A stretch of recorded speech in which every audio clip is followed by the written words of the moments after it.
Hi everyone and welcome back to my channel. Today we're going to be doing an unboxing of the September Litjoy crate box. Yay! Which I kind of already opened and already made a whole video of, but I had no audio. So we're going to do it again. So bear with me. So this month's box, but before we get started, now that I'm all out of order and out of whack, don't forget to subscribe to my channel. So with videos with audio. Okay? But this month's box, the September themed box, is Secrets and Shadows. Once again, I know this because I've opened the box. This is our artwork for this month and it is beautiful. It is beautiful. So we all know with Litjoy we need to do the book first because without the book, there's so many quotes in here that go with the book and you don't even know what it is. So the book is For a Muse of Fire by Heidi Heilig. It says, a young woman with a dangerous power she barely understands, a smuggler with secrets of his own, a country torn between a merciless colonial army, a terrifying tyrant, and a feared rebel leader. The first book in a new trilogy from the acclaimed Heidi Heilig blends traditional storytelling with ephemera for a lush page-turning tale of escape and rebellion. Jedda's family is famed as the most talented troupe with shadow players in the land. With Jedda behind the scrim, their puppets seem to move without string or stick. A trade secret, they say. In truth, Jedda could see the souls of the recently departed and bind them to the puppets with her blood. But the old ways are forbidden ever since the colonial army conquered their country, so Jedda must never show, never tell. For a Muse of Fire is an engrossing journey that weaves magic, simmering romance, and the deep bonds of family with the high stakes of epic adventure. Okay, so it sounds like a little bit of Cinder meets Strange the Dreamer, meets Children of Blood and Bone, you know, meets a couple of things. So let's see what we've got in the box here. You know, let's get started. So, first of all, we got this tote. The tote is a Tale of Three Brothers tote bag, inspired by Harry Potter. One of Jedda's favorite shadow plays to perform is the King of Death and the Three Brothers. The emotion and magic in her performance, as well as the storyline, was very reminiscent of the Tale of Three Brothers from Harry Potter and the Deathly Hallows. We decided to feature this iconic tale as an illustration on a useful tote bag, as Jedda likes to keep her fan touches, i.e. puppets, safe in her traveling bag. The tote is created by Eden Cook at edencook.com or at Eden Cook. Ooh, so we've got a set of tea lights. In this box here. And a set of 6 tea lights. Here. It says, perhaps one of the most visually captivating moments of For a Muse of Fire is the use of flickering candles to create a shadow effect for the Shadow Puppets performance. The way that light and shadows hide the secrets of Jedda's magic just had to be represented. So we included your own set of little battery-powered lights for you to perform your own shadow puppet show, or set the mood for reading For a Muse of Fire. Up next, we've got a scarf. I think I saw the thing. It is an infinity scarf. I couldn't figure this out last time. It's an infinity scarf, and it says always. It's a Patronus scarf. And of course, you know, it's featuring Snape's otter. Can you see that? Am I here? It's featuring Snape's otter, and it says always. I don't know if you can see that well. Oh, it's not on that side. That's why you can't see that well.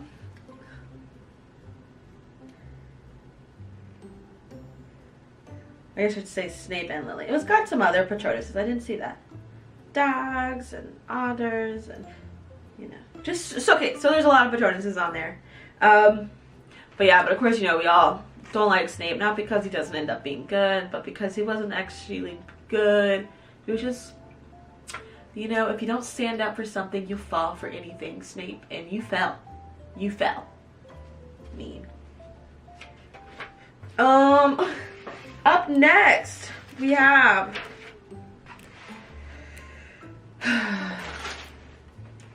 another Zaylee art print. Y'all, I hate art prints. Generally hate them. And I hate that I have now had 2 boxes that have put in a Zaylee art print because we can't seem to figure out anything better to do for Children of Blood and Bone, which is an amazing book. It's one of my favorite books of this year, and we can't seem to think of anything better but to make a Zaylee art print. You know, I can have 1,001 Harry Potter items, you know, with a tote bag or a carry-all pouch or bookmarks or, you know, anything like that. But we can only seem to figure out how to make art prints of Zaylee. And it's not just Litjoy Crate, it's Fairy Loot. I bought a box after canceling my subscription. I bought a box specifically because they said they were having a Children of Blood and Bone item. It was an art print. Like, I'll take a sticker so I can put it on something. Like, but what am I supposed to do with this?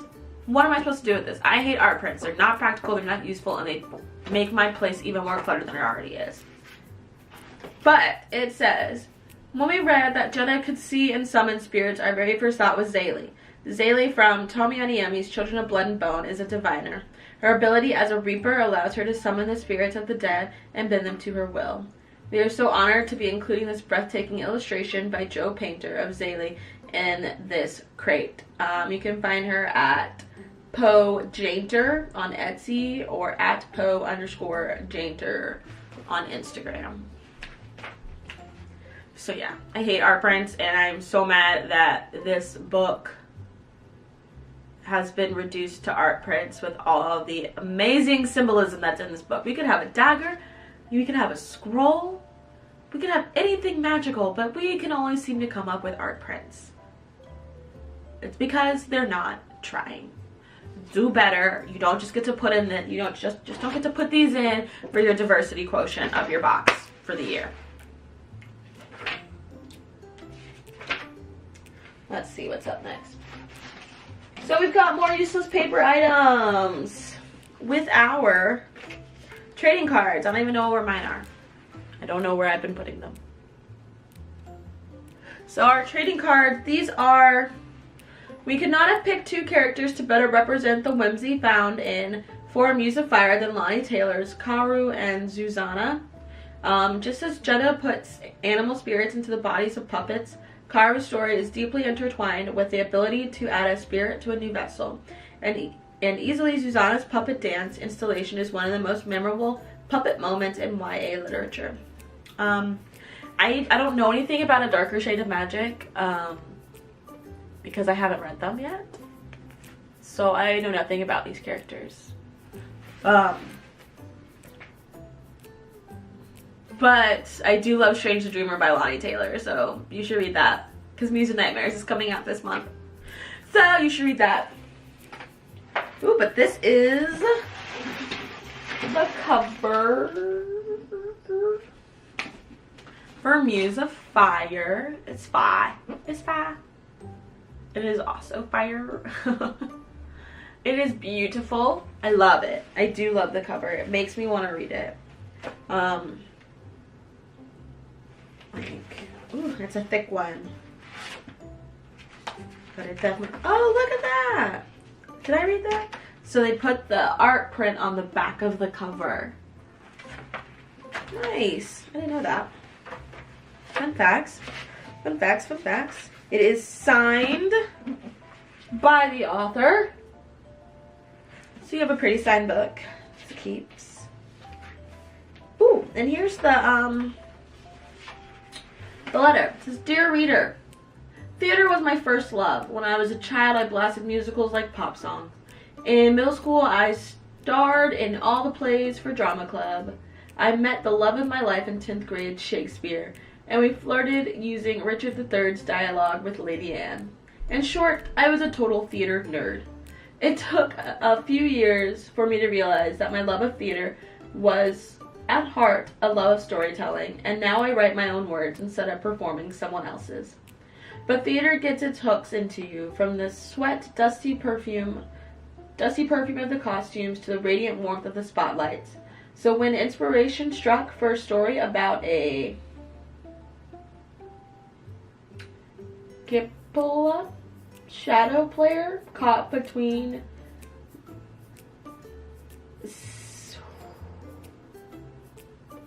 seeking a something and joining a rebellion, I couldn't help but draw on my own love of theater. I'm so grateful to share it with you. Enjoy the show. Heidi Halig. She doesn't look like that. I think that's what it says. So yeah. Sorry, the sun's coming out. She got new lighting. So this is gonna be interesting. It seems good. Make sure I'm not missing anything. Let's see when the photo challenge starts. Oh, and next month's theme is dark fairy tale for October. I do like dark fairy tale retelling, so I hope we get a good one. This photo challenge starts on October 15th. And you have to do them on time instead of at any time you want if you want the chance to win a gift card. So just something to think about. Something to think about. But anyway, that's it for me. Don't forget to follow me on all of the socials, and especially my blog. And tell me what you thought of the box. You know, I want to know what you think. The book looks good. Oh, excuse me. The book looks really good, and I can't wait to read it. So, until next time, keep turning the pages.